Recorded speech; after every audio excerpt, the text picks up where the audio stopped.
హవ్వ కొన్నంత రాగం తీసి గోరంత పాట పాడినట్టు అయింది కదా బీఎస్పీ పరిస్థితి. ఏనుగు పాటి కార్ల షికారి చేసేటందుకు పొత్తు కూడింది కదా.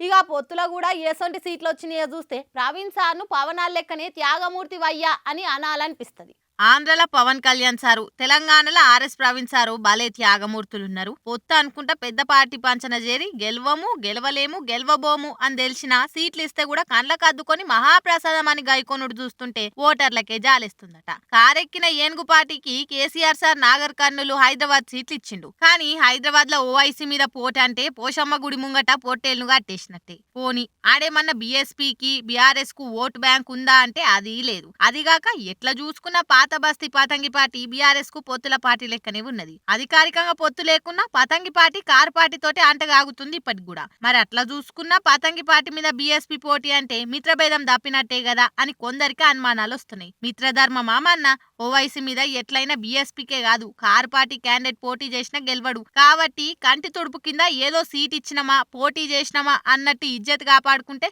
అదే 10,000 అనుకున్నట్టున్నారు అని ఇంకొందరు నిపుణులు అనుకుంటున్నారు. ఏమైనా కూడా ఎంపీ సీట్ల పొత్తుల కేటాయింపు చూస్తుంటే ఏనుగు పార్టీకి ఈసారి కూడా అస్సామే అయ్యేటట్టున్నదని విశ్లేషకులు విశేషంగా చెప్పుకుంటున్నారట.